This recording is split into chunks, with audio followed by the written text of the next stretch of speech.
is Emily. Welcome back to my channel. I'm the Crazy Flippa Mom, and today we're going to talk about why you're not winning the buy box on Walmart, how to fix that problem, and strategies I take in my business to win more sales on this platform. Let's go. Before we jump into winning the buy box on Walmart and strategies I use, I want to talk about a couple quick things that you may not be aware of that are happening on Walmart that are really different from Amazon. The first and the biggest one is that the buy box on Walmart is area code based. This is why sometimes you find a product and it's available in certain area codes, and then in other area codes, when you go to change it, you see third-party sellers. This is different than Amazon. As you can imagine, it is because there's Walmarts literally across the nation. And if you are in an area code where something is actually sitting in a store, you're going to see that in-store price. But if the item is not in that store, you're going to be then looking at third-party sellers. So Walmart is never really your competition because Walmart always prefers themselves if they're in stock. Your competition is other third-party sellers where Walmart is out of stock. If you are doing the Walmart to Walmart flip, like I like to do, buying stuff at Walmart and selling out in the Walmart marketplace, third-party sellers are going to be your competition. They are who you're pricing against. When you're looking at how to set your price, they're usually the ones setting that target. If there are other third-party sellers, you're going to see their prices. And this is similar to Amazon. You look at other third-party sellers to see what price can I actually get this listed at? What price is it selling at? What's the highs? What's the lows? Where should I come in at? It's never a list it and forget it situation, but on Amazon, it's more streamlined, I would say, because the buy box is the buy box, right? Nobody's looking at different things depending on an area code, and it can make this platform really confusing, especially to new sellers. Like, what does this mean? I'll try to break it down in this way. When I was in Florida, every Walmart had the Mickey Mouse shirts and product and keychains and everything you could imagine Mickey Mouse. So when I'm shopping for this stuff in Florida, I'm seeing their in-store price, really great price on this stuff, but I can change my zip code depending on what stores I was sitting at in Florida and see all of this merchandise sitting on a shelf. Now that I'm back in Iowa and I'm looking for that same stuff, I'm not seeing that store price because I'm out of range. I'm seeing third-party sellers usually priced higher than Walmart's prices. This is a good example of how Walmart doesn't really ship cross-country. Only third-party sellers do that. When we're talking about selling on Walmart, we are still having this conversation of how to win the buy box. And I think it's important to understand that the buy box looks different than Amazon.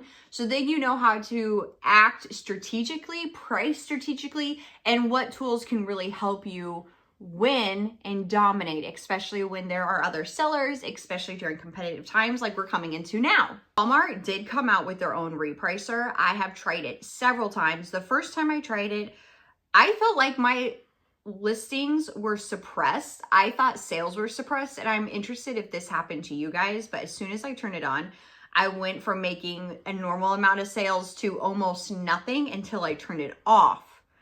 Has this happened to you guys? I asked in my community, and several other people had similar experiences. Now, there have been plenty of updates along the way, but you know, sometimes the software that these platforms come out with are not always the best and don't really have like sellers in mind, what exactly we're looking for. So I began a hunt for a repricer because I have almost thousands of SKUs. And I am spending so much time repricing. If you're new to Walmart, repricing is scary, something I hate doing because it takes so long. The Walmart Seller Center platform is glitchy and slow on a good day, and on a bad day, it just doesn't even work. So a couple weeks ago, I was repricing to sell off all of these products that were going to start getting hard gated, and I didn't want to go through the process. So it took me minutes to click on a listing, to have it open on Walmart, to then look through all of the competition, see what they were doing. And then I was running into a situation where I would reprice like 10 listings and then the system would crash.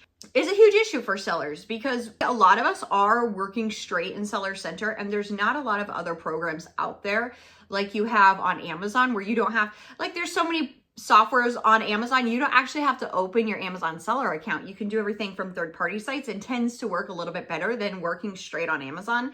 That's similar with Walmart, except we didn't have a lot until now. I'm gonna give you my honest review and take of Flashpricer. I started using this software about 5 months ago. I want to give you my honest review and also provide you another insight of a software that is working well for Walmart, because I love to see companies creating more for us Walmart sellers so we can run our business better. The first thing that I loved about Flashpricer is that it was targeting the buy box. This has been an issue for me, is there wasn't enough filters on the other repricers or Walmart's repricer where I could say, I don't want to compete against Walmart. I don't want to compete against seller fulfilled, which is very standard. But out of the gate, Flashpricer was allowing you to reprice against exactly who you wanted to. And you can even tell the software specific store names you want to price or not price against. Really, really specific targeting here. The second thing that I immediately noticed is this instant repricing. I would set my price on Flashpricer and it would immediately be showing my updated price on Walmart.com, which is so important for me. And sometimes that lag happens on Walmart Seller Center. And I want to address this. This was something that really pushed me to start updating prices in Flashpricer, because weeks ago there were terrible glitches happening on Walmart and I was not able to update my prices. I needed to sell things off. I knew I was going to get gated. I knew I was going to need CPC and I needed to move product quickly. Unfortunately, I was not able to do that in Walmart Seller Center. It just kept crashing like every 2 or 3 updates. So instead, I thankfully had Flashpricer already hooked up and I was able to go into Flashpricer, update all my prices in seconds, and it was pushing them over for me. It was working. I was seeing my prices change on Walmart. And when I tell you that saved me so much headache, hassle, and money, that I had a system I could still use even though Walmart was crashing out. Second, I forgot about Flashpricer, I'll be totally honest. And I was like trying to update prices quickly in Walmart and I was like, what am I doing? And so now I'm like, okay, I love this. Now, I want to show you some of the ways you can set strategies and rules, everything you are used to doing with an Amazon repricer. And also, Flashpricer is an Amazon repricer. So if you are already selling on Amazon and you want to pull Walmart in, you can do that here. Also, if you're like me, I tend to list stuff really quickly. And then a couple weeks later, I am looking through receipts, updating my books, and I'm like, oh my God, did I buy this on the sale? What was my cost of goods for this product? I think the best system is the one that you're gonna use. And it's been difficult for Walmart, honestly, of keeping my cost of goods up to date, my books up to date, because I haven't found a good system I'm constantly using. It's always this catch-up game. And because I really enjoy Flashpricer and the system, it's clean interface, I know how to use it, it's like easy for me to catch up on. I am noticing I'm staying on top of my books like every week at least. As soon as I list something on Walmart, Flashpricer is pulling over my information, my SKU, my listing. And when I get on Flashpricer, which is multiple times a day, I'm quickly seeing, oh, I need to update my cost of goods for this pack of products that I inputted, and I'm doing that in seconds instead of waiting to the end of the month. And I know it's not a bookkeeping software. I know, but it has been really nice for somebody who hasn't yet quite figured out what I'm going to use on Walmart for books, that I'm still tracking my numbers and making sure I'm pricing each SKU effectively to not only win the buy box, but make the most profit. I want to say one of the only issues I had so far with Flashpricer is setting it up. I've heard from other people that they felt like it took seconds. It was easy to connect my Walmart account. I just wasn't fully aware how to bring all of my listings over. It was even easy to set up my strategy, but like connecting those two pieces, I wasn't sure how to do that. And it took me several days to even realize I wasn't repricing. And if maybe you're not computer savvy, this could be a potential issue for you. Thankfully, Flashpricer has amazing customer support. I reached out to Gabe, who, if you have issues with your account, is probably who you're going to talk to.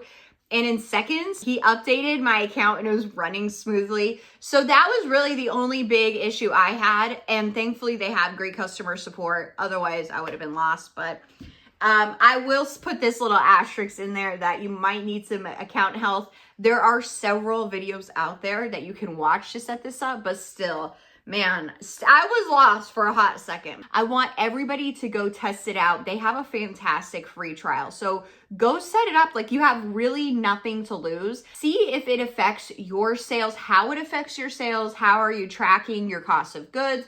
Like, what positive does it bring to your business? Is it worth it? They did come out with a new fee structure. So if you are a smaller seller, they do have better options for you, because really everybody wants to win the buy box, no matter how big or small of a business you have. And I appreciate that Flashpricer heard some of our feedback on wanting a better price tier for small sellers who can't really afford to invest in another expensive software. We appreciate you, Jordan, for offering this to us. So go try their free trial. You have nothing to lose and really everything to gain. I appreciate Flashpricer hooked me up with this demo account. Unfortunately, for all of you guys, I'm not going to share my entire catalog with you because it really has thousands of listings over in my Flashpricer account. And that's always difficult when you want to share behind the scenes, but you don't want to give away all of your information. But this is what it looks like. This is exactly what you'll see when you hook up your Walmart seller account. It will start populating all of your sales, your revenue, and then up here, it'll tell you the listings you need to put in your COGS. So it'll quickly, sometime at the beginning, it's kind of a lot unless you have a way to bulk upload that information. But you can run through quickly and add in how much each product sold for, and then this will start to fill in your margin and ROI, your units sold.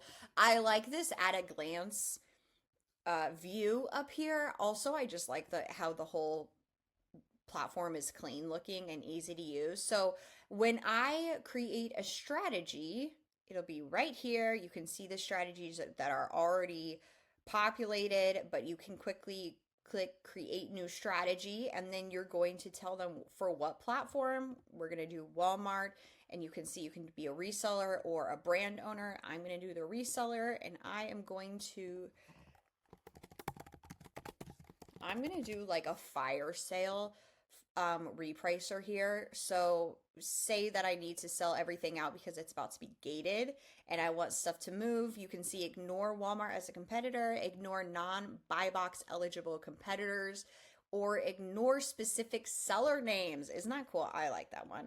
So here we can set our competition. We can go lowest price, buy box, lowest WFS, lowest FBM, specific sellers. I'm going to compete against the lowest WFS. I don't really want to compete with merchant sellers, so we're going to keep that like that, but I am going to ignore Walmart. And then we can start customizing this a little bit more. You can say when there is no competition, what do you want to do? Really straightforward, really easy to find a strategy for what to do once the buy box has been obtained. You can reprice, lower. I'm going to set it to algorithmically. Ooh, what? Optimize price.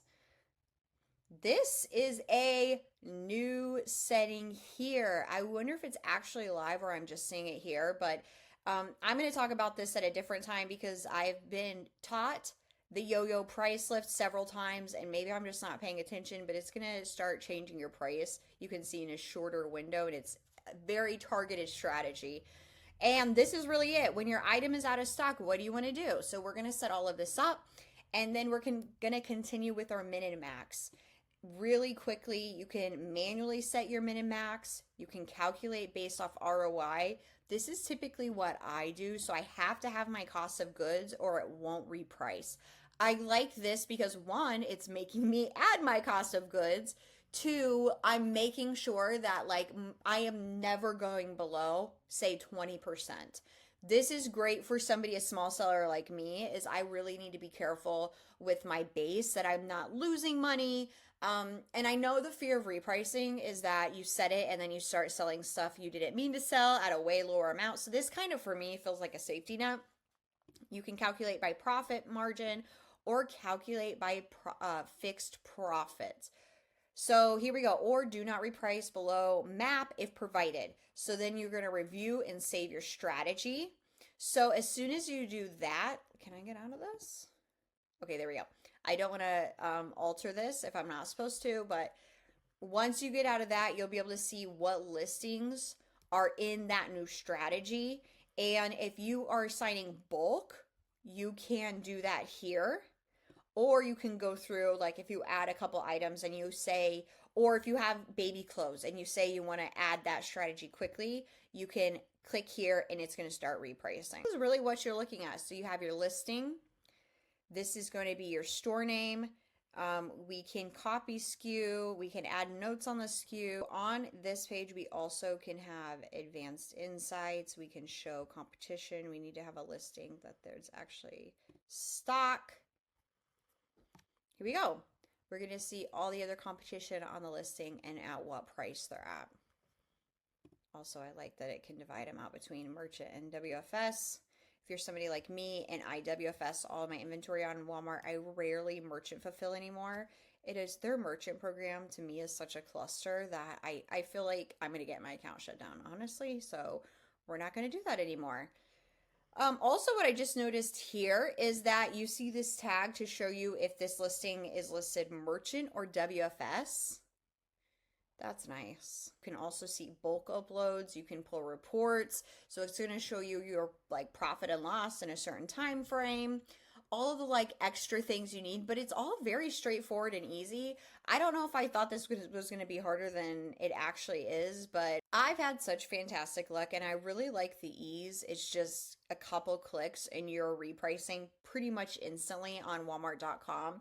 And you can see here if it's fully published or not. It'll also pull up if there's issues, like if you had suppressed listings, if you wake up and you have 10 listings that have fallen into error because now you are IP'd, all of that information is going to fall here too. So it's a great extra resource, not just repricing, but all those little things that sometimes you don't want to get into your account because it's so difficult to use. This is a fantastic source for all of that information and data that you can find in one place. When I set my Flashpricer account up, I personally saw a huge boost in sales. I posted about this on Instagram. I think I was somewhere around 40% boost in sales. Any investment I make in my business, I need to see a value that it's adding to my business almost immediately. I'm not the person to set something up and give it months until I'm like, oh, that was worth it. I want to see like after 2 days, okay, this is like amazing. What I really saw is that those listings that have fallen back like they're 6 months old tend to not even go to like page 6 of your Walmart seller account to even view those listings anymore.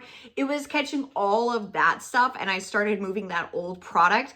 That's what I want to see. I want to see it hitting and being really competitive on my seasonal and grabbing that stuff I no longer think about and start moving it and clearing out so I can have that money back in my account. I 100% recommend you try out this software for your business. You really, like I said, you have nothing to lose. I hope this walkthrough helped you. I am also going to put a contact below if you had issues setting up your account, or maybe you're not tech savvy and that's something that's holding you back. You can contact Gabe and he will hopefully not be annoyed that we're all contacted. No, he's so nice. He's so nice and he's gonna help you get set up. Use my link below. I appreciate you watching this and I can't wait to hear how Flashpricer is helping scale your business this Q4.